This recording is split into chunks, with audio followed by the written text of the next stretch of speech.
Bonjour à tous, bienvenue, édition spéciale du Mag-Orient consacrée entièrement aujourd'hui au cinquantenaire de la guerre des 6 jours.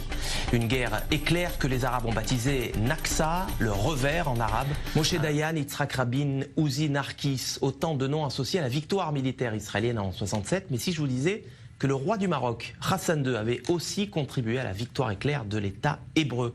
Info, Intox, Johanna Binder, bonsoir. Bonsoir. Alors, est-ce que Israël a effectivement gagné cette guerre de 67 grâce à l'aide du Maroc? Eh bien, sans le Maroc, Israël n'aurait peut-être pas gagné la guerre des 6 jours. Alors, tout commence en 1965, on est 2 ans avant que débute la guerre des 6 jours. Les grands leaders du monde arabe se retrouvent à Casablanca. C'est le 3e grand sommet de la Ligue arabe. Alors, vous vous en doutez, le Mossad ne fait pas partie de la liste officielle des invités, mais il est là et il va recueillir des informations cruciales. Il y a un protagoniste, c'est Nasser, le président égyptien, le leader de la coalition arabe. Alors dans quel état d'esprit est-il à la veille de cette conférence? Il déclare à Assouan en février: l'année 1965 est la plus dangereuse des années de la lutte arabe. Israël prétend que les Arabes s'apprêtent à perpétrer une agression. Cela signifie qu'Israël a l'intention de nous attaquer. Nous devons donc être prêts à riposter. En septembre, donc quelques mois après, a lieu ce sommet de la plus haute importance. À l'ordre du jour, l'état des forces armées des pays de la Ligue arabe, avec cette question: sont-ils prêts à faire la guerre contre Israël? L'autre homme clé de cette histoire, c'est Hassan II, le roi du Maroc. Il va permettre aux renseignements israéliens de connaître ses ennemis. Et c'est à ce moment-là que le Mossad va donc entrer en action. Oui, absolument. Le Mossad va donc préparer cette opération en amont de la conférence. Plusieurs jours avant, une équipe du Shin Bet et du Mossad, il s'appelle à Tsiporim, donc les oiseaux, vont occuper le dernier étage du très luxueux hôtel à Casablanca où sont attendus les dirigeants arabes et où va aussi avoir lieu la conférence. Mais la veille de ce sommet, Hassan II est pris de panique et il somme les agents israéliens de quitter l'hôtel. Mais au terme de cette conférence, il va livrer aux agents israéliens l'enregistrement complet de cette conférence. Hassan II a tout enregistré en secret. Il n'a pas confiance dans les invités de la Ligue arabe. C'est à peine croyable. Mais qu'est-ce que les Israéliens vont bien pouvoir découvrir sur ces cassettes? Alors, les enregistrements vont révéler qu'il est question de créer un commandement arabe unifié pour mener les hostilités contre Israël. Et le point crucial, c'est que les rangs arabes sont profondément divisés. On va pouvoir entendre des échanges extrêmement vifs entre Hussein de Jordanie, mais aussi Nasser. Et alors, ce qui est vraiment important, c'est que les nations arabes vont vraiment révéler leurs faiblesses. Elles ne sont absolument pas préparées pour une guerre contre Israël. Et c'est vraiment sur la base de ces informations-là que Tsahal va lancer les premières opérations de la guerre des 6 jours en 67. Alors voilà un dirigeant arabe sunnite qui est censé être solidaire de ses homologues arabes. Pourquoi Hassan II a-t-il fait ce choix? Qu'est-ce qui l'a motivé? Alors, ce qu'il faut savoir, c'est qu'avant déjà ce sommet, le Maroc et Israël entretenaient déjà des relations stratégiques. Hassan II avait accepté que des juifs marocains émigrent vers Israël, en échange de quoi Israël fournissait une aide logistique au Maroc, notamment en formant ses militaires.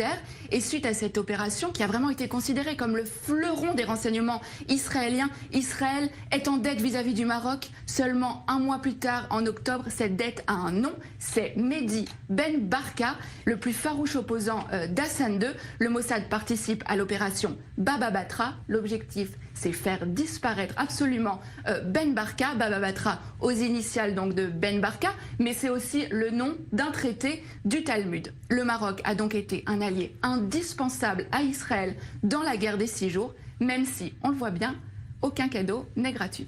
La petite histoire de la grande histoire. Merci Johanna Binder pour ces détails croustillants.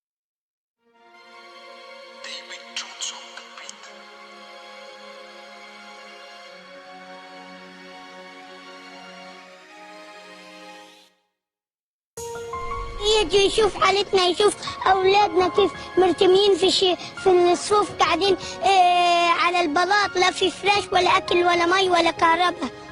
هذه حياه، هذا حصار، هذا اكبر حصار، هذا اعظم حصار لاسرائيل. بقول يعني يشوفنا كيف عايشين هنا مرميين. Je suis ce petit palestinien désormais orphelin.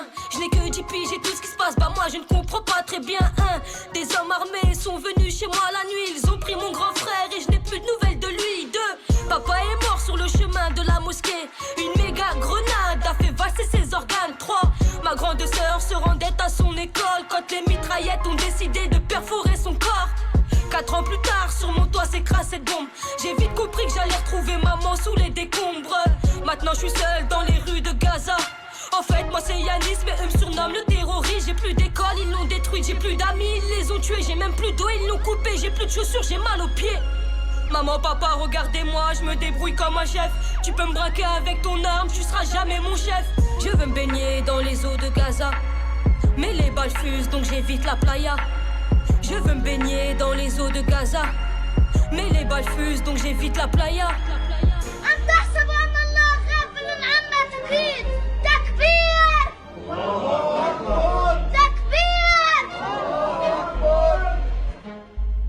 Je suis ce petit Palestinien désormais devenu adulte. Je comprends pourquoi ma mère me disait fais bellette là c'est brut. Alors comme ça tu veux ma terre, il va falloir que tu me butes. J'ai atterri, ça fait longtemps, j'attends même plus la chute. Gaza est en ruine, ils ont même pris toutes les miettes. Des checkpoints à chaque coin de rue, de quoi en perdre la tête. Laisse-moi rentrer dans la mosquée, toi pourquoi tu m'empêches? On meurt de faim ici, laisse-nous partir à la pêche. C'était un vendredi, un beau jour de Jumu'ah. Ils ont tiré sur cette petite fille devant moi. C'est décidé, demain je monterai au combat. Papa ne t'inquiète pas, au pire des cas je vous rejoins. J'ai accompli ma salade, c'est peut-être la dernière. Et d'un kéfier, ma petite tête je l'ai recouverte. Sur mon chemin j'ai ramassé quelques pierres. C'est décidé, y aura plus de marche arrière. Je suis arrivé sur cette ligne de front. Aucune goutte de sueur sur le front. Nos femmes sont belles, drapeau levé, elles les affrontent. Je regarde le ciel une dernière fois et puis je fonce. Et j'ai jeté ce pavé de toutes mes forces. J'entends les balles qui résonnent dans tous les sens. Y'a trop de fumée, je sais même pas si je l'ai touché. Une chose est sûre, c'est que lui ne m'a pas loupé. Je vais mourir et j'entends des éclats de rire. Des cris de joie quand il se rapproche de moi.